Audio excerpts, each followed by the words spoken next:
کہ اسلام کا پہلا مہینہ محرم، اسلام کا آخری مہینہ ذی الحج. تو لوگ جانتے ہیں کوئی بھی ادارے ہوں، کوئی بھی بیلنس شیٹ ہو، وہ سال کی ابتدا سے سال کی آخر تک ہوتی ہے اور آخر میں اس کی سٹیٹمنٹ بنتی ہے، اس کا ریکارڈ بنتا ہے، اس کی سٹیٹمنٹ ڈکلیئر کرنی ہوتی ہے. تو ذی الحج میں ہم جب یہ بات کہہ رہے ہوتے ہیں نا، لبیک اللہم لبیک، اے اللہ میں حاضر ہوں، میں حاضر ہوں، بنیادی طور پر ہم یہ بتانے کے لیے جاتے ہیں سال کے آخر میں، اپنی سٹیٹمنٹ ریکارڈ کرانے جاتے ہیں کہ اب پروردگار عالم، جو پابندیاں محرم کے شروع ہوتے ہی ہم پہ لاگو ہو گئی تھی، ہم نے اس کو کس طرح فالو کیا ہے اور اس کی پاسداری کی ہے اور اس کی پابندی کی ہے. تو آپ جا کے کیا کہتے ہیں؟ 2 سفید کپڑوں میں آپ ملبوس ہیں، 2 سفید چادریں، آپ کہتے ہیں لبیک، اے اللہ دیکھ میں آ گیا ہوں بالکل سفید چادروں میں لپٹا ہوا، تو دیکھ ان پہ کسی کے خون کا چھینٹا نہیں ہے، میں نے محرم کی پاسداری کی ہے، میرے کپڑوں پہ کوئی چھینٹا خون کا نہیں ہے، میں نے کسی کا خون نہیں بہایا. پھر آپ کہتے ہیں اللہ دیکھ میرے لباس میں جیب بھی نہیں ہے، اس میں جیب نہیں ہے، میں بغیر جیب کے آیا ہوں، تو دیکھ میں نے کسی کا مال نہیں لوٹا. یہ سٹیٹمنٹ ریکارڈ کرا رہے ہیں جو سال کے شروع میں آپ پر پابندیاں لگ گئیں. یہ وہ پابندیاں ہیں جس کی آپ سٹیٹمنٹ اللہ رب العزت کو ریکارڈ کروا رہے ہیں. اور تیسری بات کیا؟ آپ کہتے ہیں پروردگار دیکھ میں تو ننگے سر آیا ہوں، میرے سر پہ کوئی کلا کوئی پگڑی نہیں ہے، تو دیکھ لے میرا تو اپنا سر ننگا ہے، میں نے کسی کی پگڑی نہیں اچھالی، میں کسی کی ناموس سے نہیں کھیلا.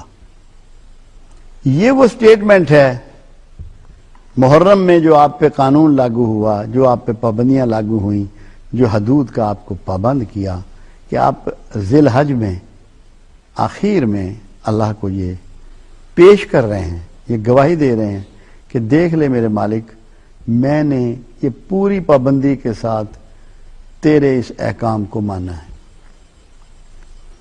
آپ دیکھیے رسول اللہ صلی اللہ علیہ وسلم منا میں تشریف فرما ہیں، خطبہ حجۃ الوداع جو مسجد ہے نا، مسجد نمرہ میں ہو چکا ہے. تو آپ دیوار پر بیٹھے ہیں، ایک پاؤں آپ کا باہر کی طرف ہے، ایک اندر کی طرف ہے. اصحاب رسول آ رہے ہیں. مکہ نے، حرم نے اس سے زیادہ رش اس سے پہلے کبھی نہ دیکھا تھا جو خطبہ حجۃ الوداع کے موقع پر تھا. کم و بیش 1,24,000 لوگوں نے رسول اللہ صلی اللہ علیہ وسلم کی امامت میں حج فرمایا، حج پڑھا. لوگ آ رہے ہیں اور کچھ لوگ اپنی پریشانی کا اظہار کرتے ہیں کہ یا رسول اللہ صلی اللہ علیہ وسلم یہ رکن مجھ سے رہ گیا، یہ رکن مجھ سے مس ہو گیا. اچھا تیرا حج قبول ہوا؟ کوئی اور آتا ہے وہ کہتا ہے یہ رکن رہ گیا، تیرا حج قبول ہوا. اس طرح جتنے لوگ آ رہے ہیں جو کوئی خامیوں کا اظہار کرتے ہیں، رش کی وجہ سے پہلی دفعہ لوگوں نے اتنا رش دیکھا تھا اور بے شمار لوگوں نے پہلی بار ہی حج کیا تھا، تو ان کے رکن بہت سے لوگوں کے رہ گئے تھے. تو اللہ کے رسول فرما رہے ہیں تم سب کا حج قبول ہوا، تم سب کا حج قبول ہوا، ماں سوائے اس کے جس کے ہاتھ اور زبان سے کسی کو تکلیف پہنچی. تو پیغام کیا دیا کہ اگر تمہیں ارکان دین میں سے کچھ رہ بھی جائے، کوئی کمی کجی رہ جائے، اور تم سے اللہ کی مخلوق محفوظ ہو، تو تو تمہاری وہ کمی اللہ قبول کر لیتا ہے۔ تو ہمارے لیے دین میں ایمانیات کے بعد، عقائد کے بعد، عبادات کے بعد، معاملات کے بعد سب سے امپورٹنٹ چیز دوسروں کا تقدس، دوسروں کا احترام۔ اگر وہ رواج ہم نہیں دیں گے اور محرم کی روح کو نہیں سمجھیں گے، وہ ہمارے پیش نظر اولیت نہیں رکھے گا، تو کیا ہم مومن بن سکتے ہیں؟ کیا ہم متقی بن سکتے ہیں؟ کیا اللہ کے پسندیدہ ہو سکتے ہیں؟ تو ہمیں ہر حال میں، آپ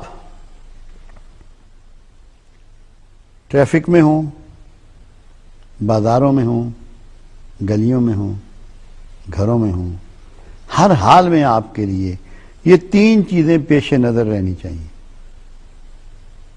مذہبی معاملات میں ہوں۔ ایک دن ایک علامہ سے میری ملاقات ہوئی تو انہوں نے بڑی خوبصورت بات کہی تھی۔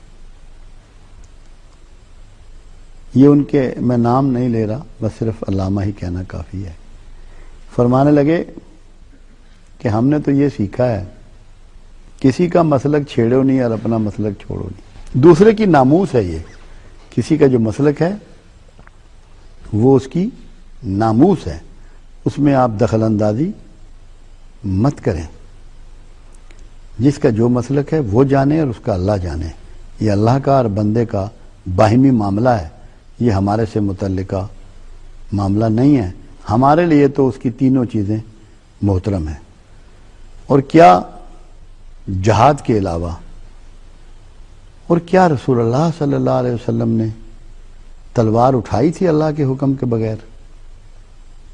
جب تک کہ سورہ محمد صلی اللہ علیہ وسلم نہیں اتر آئی اور نازل نہیں ہوئی، کیا جہاد کی بات بھی کی کبھی رسول اللہ صلی اللہ علیہ وسلم نے؟ اس کے باوجود کوشش یہی تھی کہ جھگڑنا نہ پڑے۔ قرآن بار بار کہتا ہے کہ اگر کوئی صلح پر مائل ہو تو اس سے لڑنے کی ضرورت نہیں ہے، ان کی جان مارنے کی ضرورت نہیں ہے۔ اور آپ دیکھیں انسانی جان کی قدر و قیمت، فتح مکہ پر کتنے لوگوں کو قتل کیا گیا، کتنے لوگوں کی جانیں لی گئیں، اور کس کس قسم کے ظلم جو آپ پر اور آپ کے اصحاب پر کیے گئے تھے، اس کا کتنا بدلہ لیا گیا۔ اور رسول اللہ صلی اللہ علیہ وسلم کی ایک بہت ہی حسین بات سامنے آئی۔ آپ نے فرمایا ایک طرف کعبہ ڈھایا جا رہا ہو، کعبے کی عمارت کو ڈھایا جا رہا ہو، اور دوسری طرف انسانی جان پر بنی ہو، تو میں انسان کو بچانے کے لیے پہلے آگے بڑھوں گا۔ تو کتنی تقدیم ہے، کتنی تقدیس ہے انسانی جان کی۔ تو محرم کا جو پہلا درس ہے وہ انسانی جان کا تحفظ ہے۔ ہم لوگ شاید اتنے بے حس ہو چکے ہیں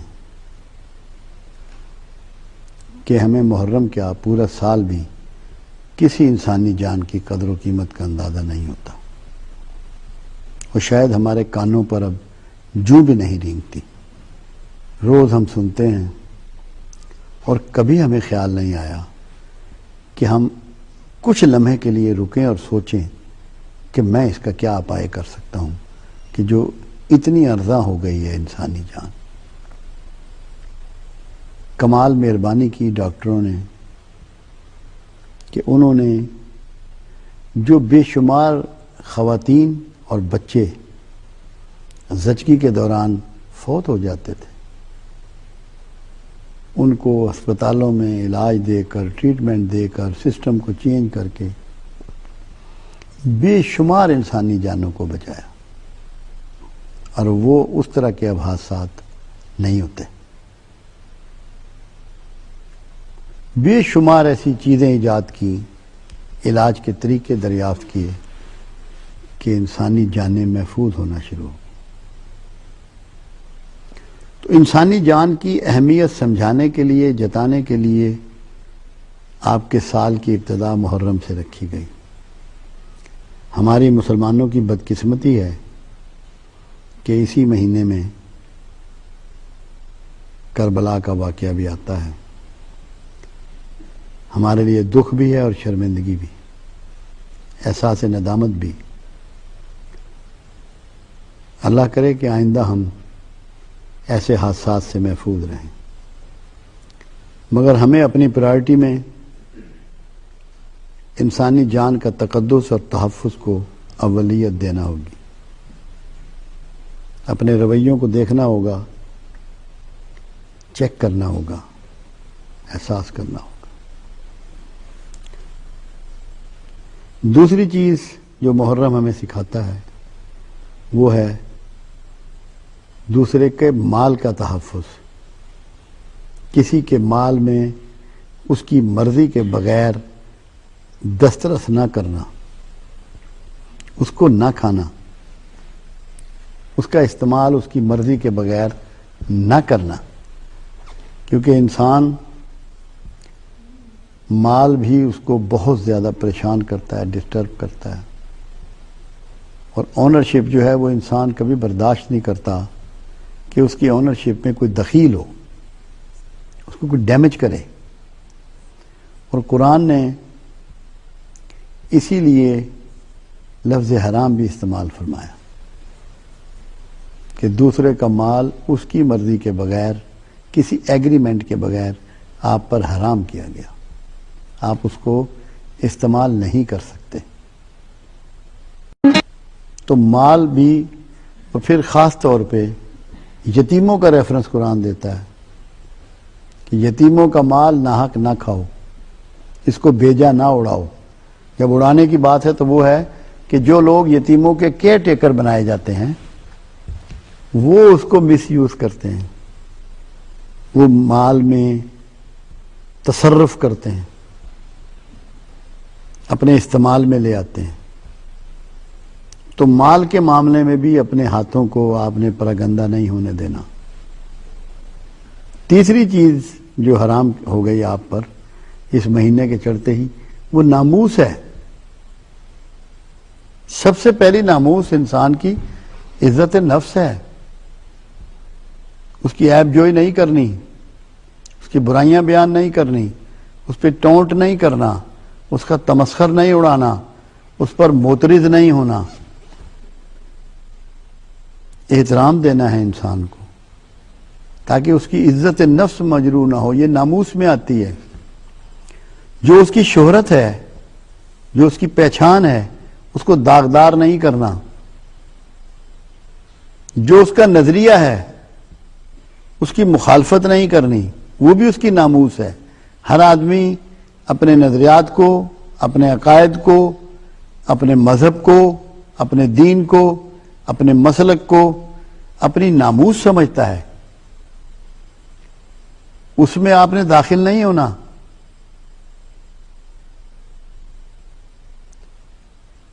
اس کے حرم، اس کی بیوی، اس کی ماں، اس کی بیٹی، ان کی طرف نظر اٹھا کے بھی نہیں دیکھنا.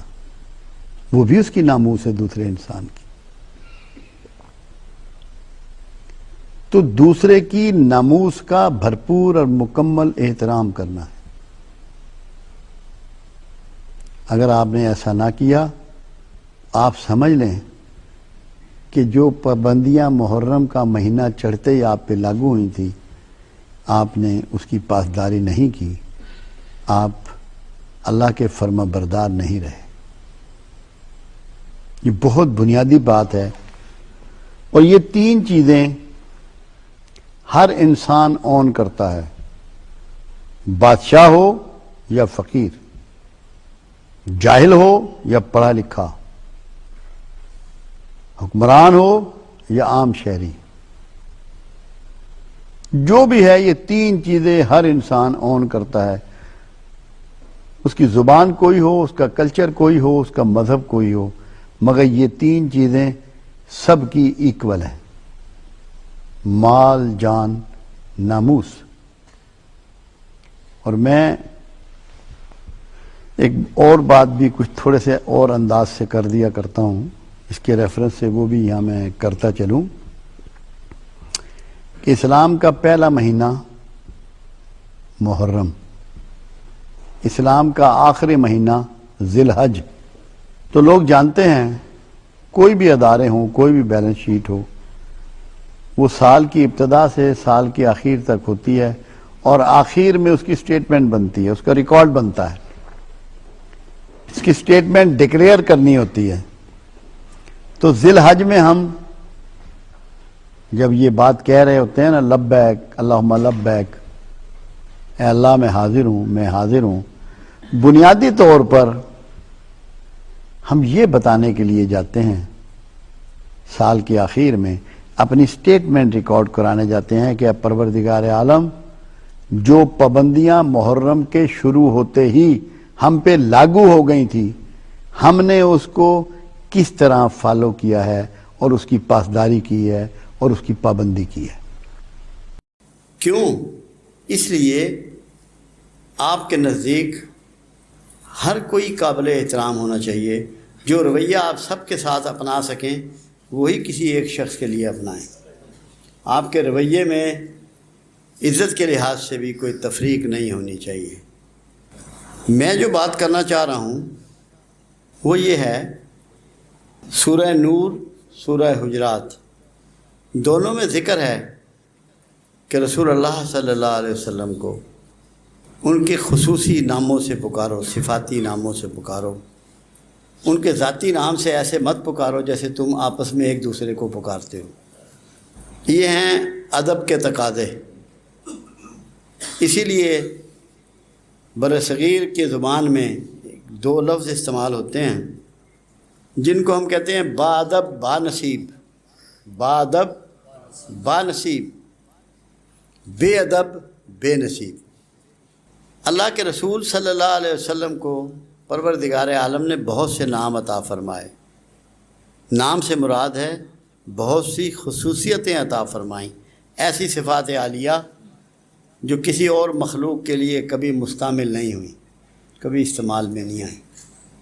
ایک چھوٹی سی بات پہلے سمجھ لیں، اس کے بعد پھر تھوڑی سی گفتگو آگے ہوگی. اللہ نے فرمایا کہ میں نے تمہیں امت وسط بنایا اور تم پر رسول اللہ صلی اللہ علیہ وسلم کو گواہ ٹھہرایا اور تم کو دیگر امتوں پر گواہ ٹھہرایا. ہم وسطی امت نہیں ہیں، آخری امت ہیں. مگر وسطی کا لفظ جو اللہ نے استعمال کیا وہ اس لیے کیا کہ آپ وسطی طریقہ زندگی اپنانے والی امت ہیں. انتہا پسندی آپ میں نہیں ہوگی. جیسے اس سے پہلے عیسیٰ علیہ السلام کی امت ہے، ان کے ہاں صرف معافی تھی، بدلہ نہیں تھا، پنشمنٹ نہیں تھی. انتہا پسندی ہو گئی. یہودیوں کے ہاں معافی سرے سے نہیں تھی، بدلہ تھا اور پنشمنٹ تھی. تو ہمیں تو اللہ نے یہاں تک کہا کہ تجھے قصاص لینے کی اجازت ہے، البتہ اگر معاف کر دے تو مجھے زیادہ پسند ہے. بدلہ لینے کی بھی اجازت دے دی، معاف کرنے کی بھی اجازت دے دی. تو رسول اللہ صلی اللہ علیہ وسلم کو اللہ نے شاہد قرار دیا، شہادت دینے والا. اب شہادت کائنات میں دو ہی چیزوں کی دی جاتی ہے، تین چیزوں کی شہادت نہیں ہوتی. میں نے کیا دیکھا اور میں نے کیا سنا. جب رسول اللہ صلی اللہ علیہ وسلم ہم پر گواہ ہیں قرآن کے مطابق اور اس بات کی شہادت دیں گے امت پر کہ ان کے اعمال کی، ان کے کریکٹر کی، ان کے رویوں کی، ان کے علم کی، ان کے سارے معاملات کی، تو پھر آپ یہاں بیٹھ کے یہ سوچ سکتے ہیں کہ رسول اللہ آپ کا مشاہدہ نہیں کر رہے. قرآن کے مطابق میں بات کر رہا ہوں، میں کسی کتاب کی بات نہیں کر رہا، قرآن کی بات کر رہا ہوں. یہ کیوں کیا اللہ نے ایسا؟ اگر آپ کے اندر یہ احساس آ جائے کہ مجھ پر ایک گواہ اللہ نے قائم کر دیا ہے جو میرے اعمال کو دیکھ رہا ہے، میری نیت کو دیکھ رہا ہے، میرے سارے معاملات کو واچ کر رہا ہے، اور وہ اللہ کا نمائندہ ہے، آپ کا نمائندہ نہیں ہے. ایک یہ غلط فہمی نکال دیں. رسول اللہ کے رسول ہیں، آپ کی طرف ہیں، تو گواہی انہوں نے دینی ہے آپ کی کہ عرفان کرتا کیا تھا، اس کے اندر سوچ کیا تھی، اس کے معاملات کیا تھے. جب آپ کو یہ احساس پیدا ہو جائے کہ ایک گواہ موجود ہے جس نے میرے بارے میں اللہ کو سب کچھ سچ سچ بیان کر دینا ہے، پھر آپ کا رویہ کیا ہونا چاہیے؟ مثال کے طور پر اس وقت رسول اللہ صلی اللہ علیہ وسلم یہاں تشریف فرما ہو جائیں، کیا کریں گے آپ؟ کیا آپ اس قابل ہیں کہ اپنا منہ انہیں دکھا سکیں؟ کیا اس قابل ہیں کہ ان کو ویلکم کر سکیں؟ تو زندگی میں اس سوچ کو اپنائیے کہ مجھ پر ایک گواہ اللہ نے بٹھا دیا ہے، یہ منکر نکیر جو ہیں یہ بالکل الگ معاملہ ہے، انہوں نے تو ایک نے اچھائیاں لکھنی ہیں اور ایک نے برائیاں لکھنی ہیں، ایک کے پاس ریڈ پینسل ہے ایک کے پاس گرین پینسل ہے، وہ تو اس پہ لکھے جا رہے ہیں، وہ نہیں، جو گواہ ہے اللہ کی طرف سے جس کو ہم شفاعت کہتے ہیں، وہ شفاعت بھی تو یہی ہے کہ یا اللہ میں نے دیکھا ہے یہ جھوٹ بولتا تھا، یہ غیبت کرتا تھا، یہ بددیانتی کرتا تھا، یہ لوگوں کی بے عزتی کرتا تھا، لوگوں سے جھگڑتا تھا، لوگوں کا مال کھاتا تھا، وہ الگ بات ہے کیونکہ رسول رحمت ہیں کہ یا اللہ اس کے باوجود تیرے حبیب پہ ایمان رکھتا تھا، تجھے یک و تنہا مانتا تھا، تیرا شریک نہیں بناتا تھا، تو اسے معاف کر دے۔ یہ ایک الگ رویہ ہے، مگر ہمیں یہ سیکھنا ہے، ہمیں یہ دیکھنا ہے، اگر میرے ذہن میں یہ ہو کہ ایک گواہ موجود ہے جس نے میرے خلاف گواہی دینی ہے، تو پھر میرا رویہ کیا ہونا چاہیے؟ کبھی اس انداز میں سوچا اس سے پہلے؟ نہیں سوچا۔ اگر سوچ لیں تو جتنی محبت آپ آقا سے کرتے ہیں اور آپ چاہتے ہیں کہ سرکار کسی حالت میں مجھ سے ناراض نہ ہوں، ان کی گواہی میرے خلاف نہ جائے، تو آپ کے رویے بدل جانے چاہیے۔ اگر رویے بدل گئے تو آپ لوگ کامیاب ہو گئے۔ تو اس چیز کو ہمیشہ کے لیے اپنے ذہن میں آپ رکھ لیں۔ رسول اللہ کے بہت سے پروٹوکولز ہیں اس پورے یونیورس میں، اللہ نے اپنے لیے بھی وہ پروٹوکول نہیں رکھے جو اپنے حبیب کو عطا فرمائے۔ قرآن حکیم میں صرف 4 بار لفظ محمد آیا ہے، 4 ٹائم اونلی، زیادہ نہیں لکھا کہ بار بار لوگ جو ہیں میرے پیارے کا نام نہ لیں، بلکہ اللہ یہ چاہتا ہے کہ رسول اللہ صلی اللہ علیہ وسلم کو آپ ان کے صفاتی ناموں سے یاد کریں۔ قرآن میں سورہ نور میں، سورہ حجرات میں اس کی پابندی آپ سے کر دی گئی کہ آپ ایسے مت پکاریں میرے حبیب کو جیسے آپس میں ایک دوسرے کو پکارتے ہیں۔ تو یہ پروٹوکول رسول اللہ صلی اللہ علیہ وسلم، اس لیے میں نے پہلے جو لفظ استعمال کیا، با ادب با نصیب، بے ادب بے نصیب، یہ محفل اصل میں صوفیوں کی محفل ہے۔ یہاں لوگوں کو تصوف کی تعلیم دی جاتی ہے جس میں اپنی نگیشن کرنی ہوتی ہے، اپنی نفی کرنی ہوتی ہے، دوسرے کو عزت دینی ہوتی ہے، دوسرے کو احترام دینا ہوتا ہے، اور یہ پرزیوم کر لیا جاتا ہے، یہ فرض کر لیا جاتا ہے کہ دوسرا ہر شخص مجھ سے بہتر ہے، دوسرا ہر شخص مجھ سے نیک ہے، مجھ سے بہتر ہے، اس کا نظریہ بہتر ہے، اس کا طریقہ بہتر ہے۔ معافی کے درس دیے جاتے ہیں، معاف کروانے کے بھی، معاف کرنے کے بھی، کیونکہ اصول ہے جو معاف کرے گا اسی کو معافی ملے گی۔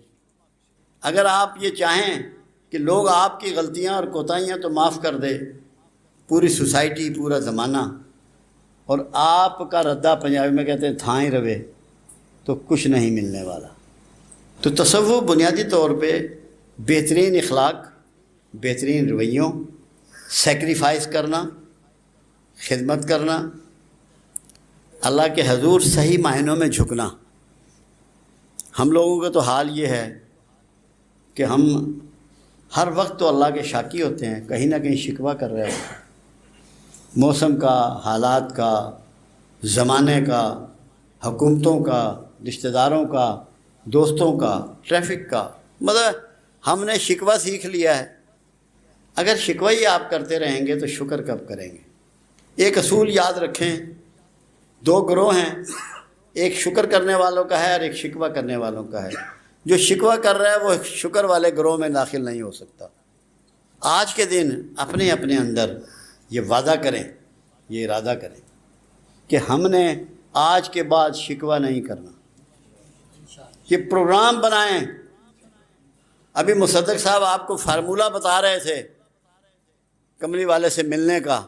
اس فارمولے میں سب سے بنیادی بات یہ ہے کہ آپ شکوہ چھوڑ دیں. پہلے نمبر پہ ہے کہ شکوہ چھوڑیں. دوسرے نمبر پہ یہ ہے کہ جو کچھ اللہ کی راہ میں آپ خرچ کر رہے ہیں اس میں اضافہ کریں. پہلے سے اضافہ کریں، اس کی پرسنٹیج بڑھائیں. کیوں ہے یہ کیا چیز ہے؟ اس کی پرسنٹیج بڑھا کے کیا ملے گا؟ اس کا مطلب یہ ہے کہ آپ خود غرضوں میں سے نکل جائیں گے. جب خود غرضوں میں سے نکل جائیں گے شیطان کے گروہ سے نکل جائیں گے. شیطان کے ہاں خود غرضی کے علاوہ کچھ نہیں ہے. جب آپ دینا شروع کریں گے تو دینے والوں کے ساتھ کھڑے ہوں گے، کیونکہ دینے والے دو ہیں، اللہ بھی دینے والا ہے، رسول بھی دینے والا ہے. اس کا نام ہی قاسم ہے، تقسیم کرنے والا. تو آپ قاسم کے ساتھ کھڑے ہو جائیں گے. جب ساتھ کھڑے ہو جائیں گے تو ملاقات بھی تو ہو جائے گی. پھر ملاقات بھی تو ہو جائے گی. میں چند پروٹوکول، ابھی ایک تو میں نے یہ بتایا آپ کو، پہلا پروٹوکول کہ قرآن میں صرف 4 بار میرے آقا کا نام آیا. اللہ نے جہاں بھی بات کی صفات سے کی. مدثر کہا، مزمل کہا، طہا کہا، یاسین کہا. اب یاسین جیسا نام بھی اللہ نے اپنے رسول کو دیا. بدنصیبی یہ ہے کہ اتنے بڑے عظیم لوگ جو بڑے علم والے ہیں، وہ کبھی انہوں نے امت کو یاسین کا معنی ہی نہیں بتایا. یاسین کا معنی ہی نہیں بتایا. کتنی دکھ کی بات ہے. یاسین کہتے ہیں رازدان کو. رازدان کس کا رازدان؟ اللہ کے راز جاننے والا، جس کو اللہ کے راز بھی پتہ ہیں، اندر کی کہانیاں پتہ ہیں، قرآن کے راز پتہ ہیں، قرآن کے بھیدوں سے واقف ہے. یاسین کا معنی کوئی نہیں بتاتا. اسی طرح غلط العام ہے. امی کا میں نے اس میں ترجمہ پڑھ رہا تھا، میں نے سرکار کے ناموں کی لسٹ نکالی تھی کیونکہ میرا ارادہ تھا کہ اس پہ بات کروں گا، مگر ٹائم کیونکہ کم ہے. تو امی کا لفظ استعمال ہوا. جہاں آپ ترجمہ پڑھیں گے لکھا ہوگا ان پڑھ. وہ ظالموں، جس کو اللہ پڑھائے وہ ان پڑھ، جس کو ایک ٹیچر پڑھائے وہ پڑھا لکھا. کیا ظلم ہے اور کیا نالائکی ہے اور کیا بیوقوفی کی بات ہے. امی کا مطلب یہ تھا، حالانکہ 10 لوگ مکہ میں ایسا تھے جو پڑھے لکھے تھے، مگر مکہ کے سارے باشندوں کو امی کہا جاتا تھا. صرف رسول اللہ صلی اللہ علیہ وسلم کو نہیں فرمایا گیا، سبھی کو کہتے تھے. تو لوگوں نے ان 10 کو بھی امی کہا جو پڑھے لکھے تھے، جنہوں نے لوگوں کو آئندہ پڑھنا سکھایا. حالانکہ امی کی نسبت یہ تھی، آپ کا تعلق ام القریٰ سے تھا. ام القریٰ مکے کا اصل نام ہے. ام میں نے ماں، قریٰ میں نے بستی، بستیوں کی ماں کہلاتا ہے مکہ. مکہ کے رہنے والے کو امی کہا جائے گا، جو ام القریٰ کا رہنے والا ہے. ان پڑھ نہیں ہے، نقص ہے ان پڑھ ہونا. اور اللہ کے رسول الحمدللہ نقائص سے مبرہ اور آزاد اور پاک ہے. امی کا مطلب ان پڑھ نہیں ہے. اس طرح بہت سی اور چیزیں ہیں، جیسے میں نے ابھی یہ شاہد کی بات کی. اب رحمت ہے، اللہ نے وہاں منفی جملہ استعمال کیا، ہم نے نہیں بھیجا مگر رحمت بنا کر. منفی جملہ قرآن حکیم میں تب آتا ہے جب کسی چیز کی انتہائی کیفیت کو بیان کرنا مقصد ہو. یہ 2 جگہ آپ کے لیے اللہ نے، ایک جگہ یہ کہا کہ تم اپنی امت کے لیے، لوگوں کے لیے، مخلوق کے لیے حریص ہو.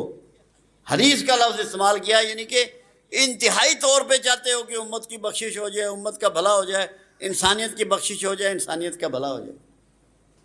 حریص کا لفظ بھی استعمال کیا، نیگیٹو لفظ. یعنی کہ پازیٹیو لفظ جو ہے جب وہ ختم ہو گئے تو نیگیٹو لفظ سے اس کی انتہائی منزل کو ثابت کیا گیا. حریص علیکم.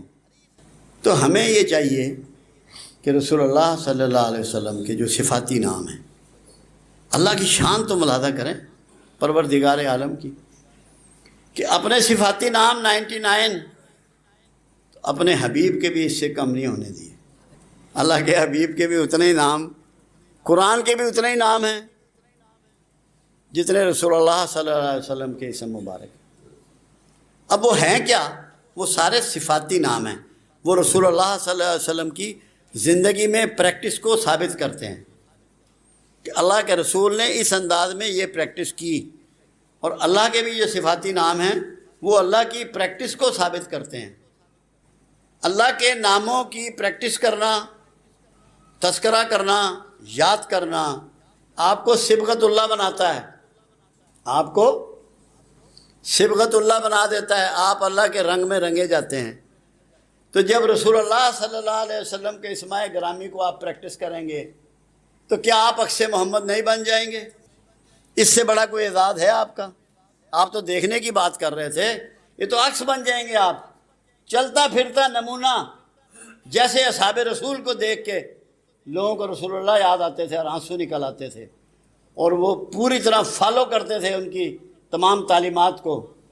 ایسے ہی اگر آج آپ رسول اللہ صلی اللہ علیہ وسلم کی وہ صفات عالیہ جو پروردگار عالم نے آپ کو عطا فرمائی ہیں، ان کی پریکٹس کریں گے، یعنی کہ اس کو سنت کے رنگ میں اپنا لیں گے، تو یہ کیسے محفوظ ہو سکتا ہے کہ آپ عکس محمد نہ بن جائیں؟